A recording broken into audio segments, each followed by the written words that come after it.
혐의로 한인 유학생이 체포된 가운데 국제우편을 통해 한국으로 마약을 밀반입하는 사례가 급증하고 있습니다.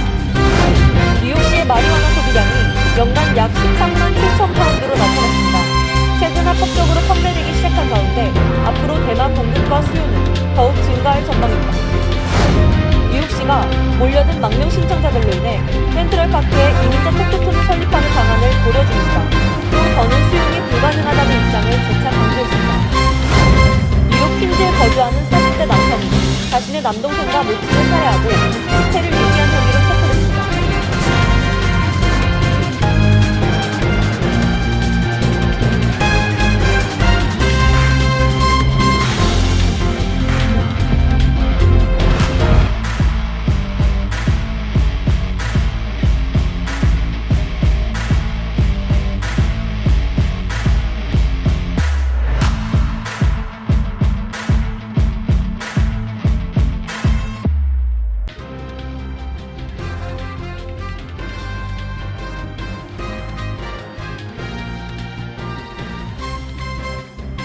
여러분 안녕하십니까?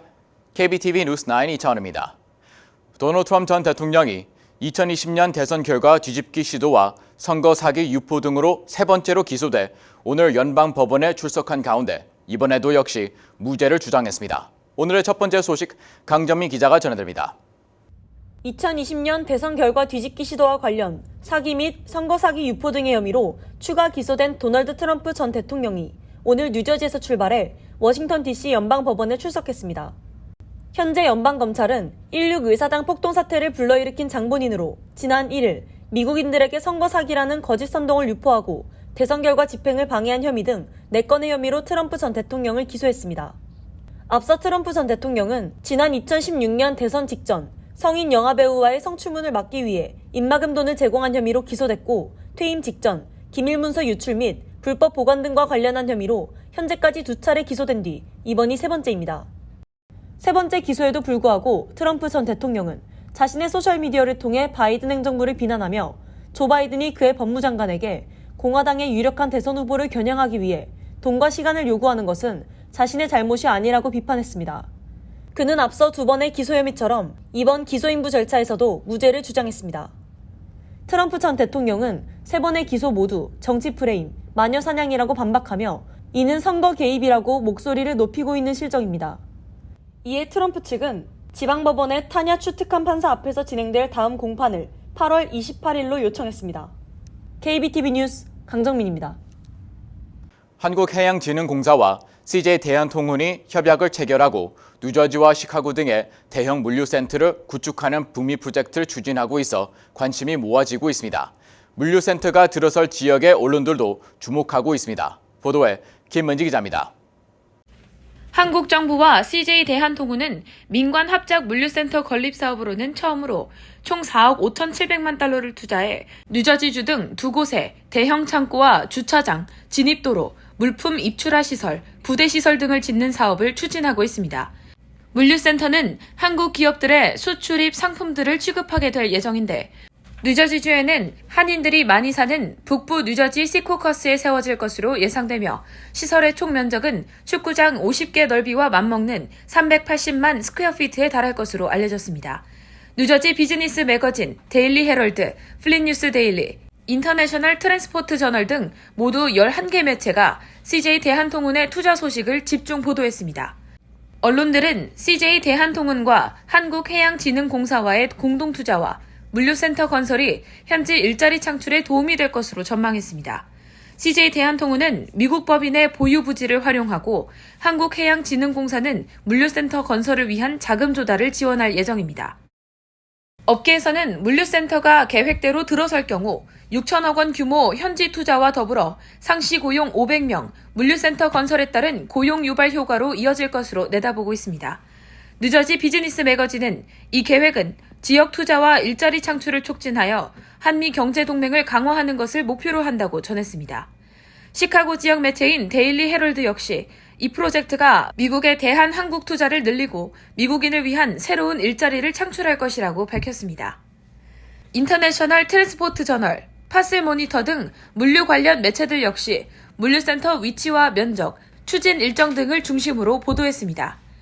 이외에도 다수 언론은 한국 물류기업과 공공기관이 미국에 공동으로 대규모 투자를 통해 인프라 확보를 추진한다는 내용을 주로 다뤘습니다.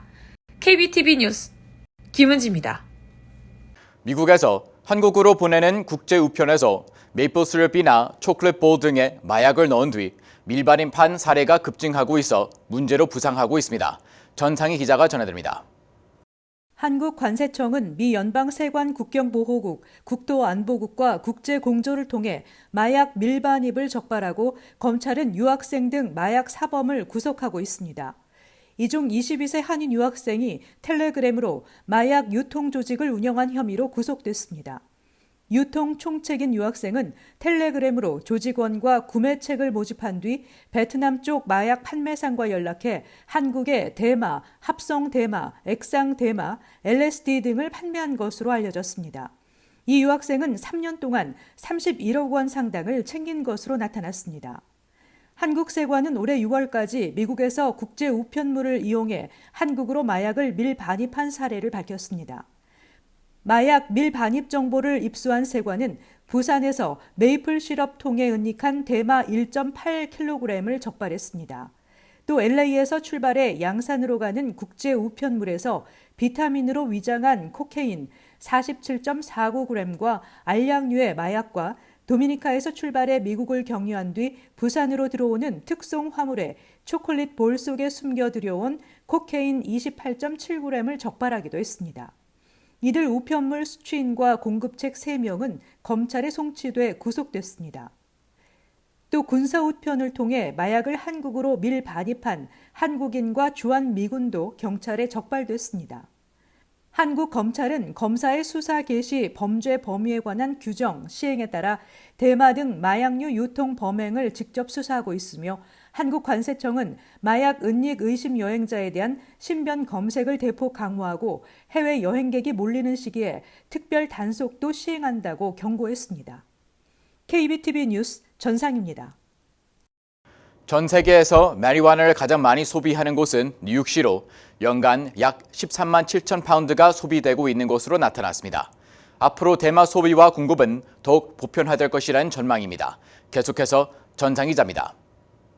2023 대마초 글로벌 가격 지수에 따르면 뉴욕 시민들은 연간 62.3 매트릭스 톤, 약 13만 7천 파운드의 대마초를 소비했으며 2위는 호주 시드니, 3위는 로스앤젤레스, 4위는 시카고, 5위는 이탈리아 로마가 뒤를 이었습니다. 뉴욕시에서 합법 대마초의 가격은 현재 1g당 12달러이며 뉴저지 뉴악의 경우 1g당 평균 11달러 30센트입니다.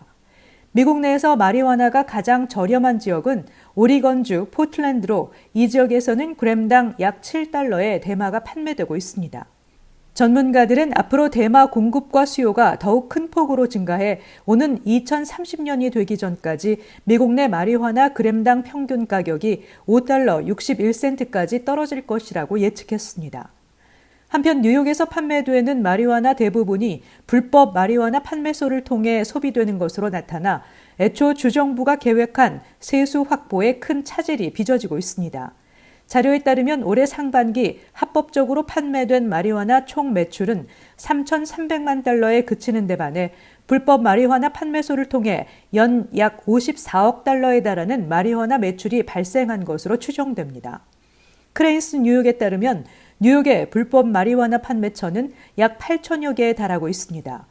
매체는 불법 마리화나의 판매 가격은 절반 수준이며 세금도 붙지 않는 데다 구매자들을 대상으로 처벌 규정이 없어 이를 억제하기가 쉽지 않을 것이라고 보도했습니다. KBTV 뉴스 전상입니다. 현재 맨해튼 미드타운에는 남부 출신 망명 신청자들이 보호소를 배정받기 위해 닷새째 노숙을 이어가고 있습니다. 하지만 대기줄은 줄어들 기미를 보이지 않고 있습니다. 이에 센트럴파크에 이민자 텐트촌을 설치하는 방안까지 논의 중인데요. 그동안 친이민자 정책을 펼쳐왔던 에릭 애덤 뉴욕시장 역시 더 이상 뉴욕시로 오지 말아줄 것을 부탁하고 나섰습니다. 보도에 김문지 기자입니다. 뉴욕시 명소인 센트럴파크에 이민자 수용을 위해 텐트를 설치하는 방안이 진지하게 검토 중인 것으로 전해졌습니다. 지난 15개월 동안 뉴욕시 보호소 시설로 유입된 신청자는 총 9만 5천 명 이상으로 이 가운데 5만 6천여 명이 남부 출신 망명 신청자입니다. 현재 공간 및 재정 부족에 시달리고 있는 뉴욕시는 맨해튼 센트럴파크 및 브루클린 프로스펙트 파크에 텐트촌을 짓고 이들을 수용하는 방안을 고려 중입니다. 앤 윌리엄스 이솜 뉴욕시 보건복지부 부시장은 정례 브리핑을 통해 모든 방안이 테이블 위에 있다고 전했습니다. 현재 이민자 임시센터 역할을 맡고 있는 맨해튼 미드타운의 루즈벨트 호텔 앞에는 지난 주말부터 닷새가 넘도록 긴 줄이 늘어서 있습니다. 보호소 배정을 받기 위해 자신의 순번을 기다리는 난민들은 시간이 지나도 줄이 줄어들 기미를 전혀 보이지 않고 있으며 방치되고 있는 기분이라고 전했습니다. 이에 따라 숙소를 배정받지 못한 남부 출신 망명 신청자들이 맨해튼의 고급 호텔과 식당이 즐비한 미드타운에서 노숙을 하며 지원을 기다리고 있습니다. 친이민 정책을 펼쳐오던 에릭 애덤스 뉴욕시장은 급기야 이민자들을 대상으로 뉴욕시로 오지 말아달라는 전단지를 배포할 계획이라며 더 이상의 수용은 곤란하다는 입장을 재차 강조했습니다. KBTV 뉴스 김은지입니다. 뉴욕 퀸즈에 거주 중인 40대 남성이 자신의 남동생과 모친까지 살해한 혐의로 체포됐습니다. 현재 해당 남성은 불법 무기 소지, 시체 유기, 살해 등의 혐의로 기소된 상태입니다. 강점희 기자의 보도입니다. 퀸즈에서 모친과 자신의 친형제를 살해한 것으로 추정되는 용의자가 경찰에 체포됐습니다. 해당 남성은 올 여름 초 쓰레기 봉투에서 그의 남동생의 시신이 발견된 후 여러 건의 살해 사건 용의자로 기소됐습니다. 그가 기소된 지 몇 시간도 채 되지 않아 그의 모친이 다른 가족의 집에서 숨진 채 발견됐습니다. 현재 퀸즈에 거주하는 용의자 로스코 데니엘스는 경찰에 체포돼 구금증으로 불법 무기 소지 및 시체 유기, 증거인멸 등의 조작 혐의를 받고 있습니다.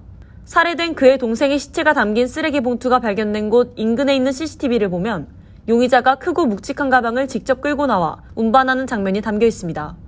살해된 사람은 다름 아닌 그의 친동생 31세 카일 데니엘슨으로 41세 로스코 데니엘슨보다 10살이나 어렸습니다. 형제의 사체가 쓰레기 봉투에 담겨 버려진 뒤 뉴욕시경은 근처 쓰레기 봉투에 피가 묻어있다, 썩은 악취가 난다는 등의 민원 신고 전화를 수차례 받았다고 전했습니다. 그의 형제의 시신이 발견된 지 12시간 후 그의 모친인 58세 체릴 마이릭스의 시신이 가족의 주택 인근에서 발견됐습니다. 수사관들은 데니엘슨의 남동생은 등에 자상을 입은 흔적이 있었으며 모친은 온몸에 부상을 입은 상태였다고 전했습니다. 이에 용의자 데니엘슨에게는 살해 혐의가 추가됐습니다. KBTV 뉴스 강정민입니다. 뉴욕시 위생국이 코로나 플라자에서 무면허 노점 영업을 이어가던 80개 업소에 폐쇄 명령을 내렸습니다. 이로 인해 이 지역 노점 상인들과 지역 정치인들은 합법적 일할 권리를 달라는 시위를 벌였습니다. 알렉산드리아 오카시오코르테스 연방 하원 의원은 뉴욕시에는 단 853개의 업소만 합법적 노점 영업을 허락하고 있기 때문에 판매자가 노점 영업 허가를 받기 위해 10년을 기다려도 기회가 오지 않는다고 문제를 지적하면서 뉴욕시는 합법적 노점 영업 면허 수를 늘리라고 촉구했습니다. 시위생국은 성명을 통해 거리 청결과 보행자 통행 등의 문제가 있어 노점상 폐쇄 명령을 내렸다고 밝히고 인근 주민들로부터 노점 영업에 대한 불만이 매주 여러 건 접수되고 있다고 설명했습니다. 뉴욕주 간호사협회와 뉴욕시 병원공단이 임금 인상과 인력 부족 문제 해결 조치 등을 포함하는 계약에 합의했습니다. 간호사 노조는 뉴욕시 병원공단의 간호사 임금을 약 37% 인상하는 계약이 체결됐다고 밝히며 이번 합의로 공공간호 인력의 급여가 민간 부문과 동등한 수준이 될 것이고 뉴욕시 공공병원 약 2,000명의 간호 공석이 쉽게 채워질 것이라고 전했습니다. 현재 연봉이 84,744달러 이상인 뉴욕시 병원공단 간호사들은 이번 주 새로운 계약의 승인 여부에 대해 투표해야 하며 승인될 경우 연봉이 계약 첫 해에는 16,006달러, 두 번째 해에는 5,551달러, 3, 4년 차에는 연도마다 약 3%, 5년 차에는 약 3.5% 인상될 예정입니다. 새로운 계약에 따라 간호사 대 환자 비율도 개선될 예정입니다. 국제신용평가사 피치가 미국의 국가신용 등급을 AAA에서 AA+로 전격 강등했지만 국제금융시장에 미치는 영향은 비교적 제한적인 분위기입니다. 금융위기의 트라우마에서 벗어나지 못했던 지난 2011년에 S&P가 미국 신용 등급을 AAA에서 AA+로 강등했을 때와 비교해 현 경제 상황은 다르다는 게 전문가들의 대체적인 평가입니다. 전문가들은 현 경제 상황이 2011년과 다르다는 점에서 차별성을 찾고 있습니다. 2008년 촉발된 글로벌 금융위기의 암운이 채 가시지 않은 시기였고 유로존마저 부채 위기가 절정에 달했던 상태였으며 2011년 강등 사태가 준 학습 효과도 한몫했다는 평가입니다. 현대차와 기아가 화재 위험으로 인해 9만 1,000대 이상의 신형 차량을 리콜합니다. 리콜 대상은 현대차 2023-2024년형 팰리세이드, 2023년 투싼, 소나타, 엘란트라, 코나 차량, 2023-2024년 셀토스와 기아의 2023 소울, 스포티지 등으로 알려졌습니다. 현대차와 기아는 정차 시 시동을 자동으로 꺼뜨려 연료 효율을 높이는 ISG의 오일 펌프, 전자 컨트롤러에 과열을 일으킬 수 있는 손상된 부품이 포함됐을 수 있으며 딜러들이 필요에 따라 부품을 검사하고 교체할 수 있다고 말했습니다. 기아는 잠재적으로 이와 관련한 발열 사례가 6건 보고됐지만 사고나 부상은 없었고 현대차는 4건의 유사한 사례를 보고받았다고 전했습니다. 잠시 후 커뮤니티 브리핑을 전해드립니다.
이어서 환율과 증시 전해드립니다.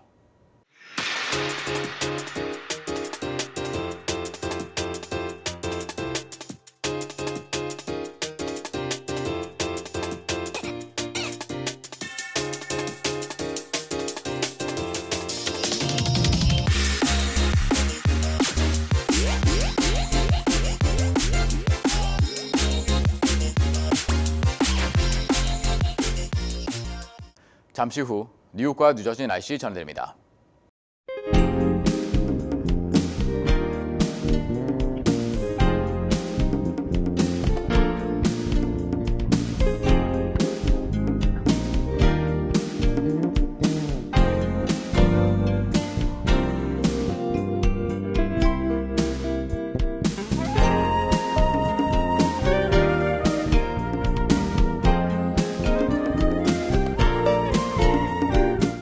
KBTV 뉴스9 마칩니다. 오늘도 시청해 주셔서 감사합니다. 편안한 밤 보내시 바랍니다.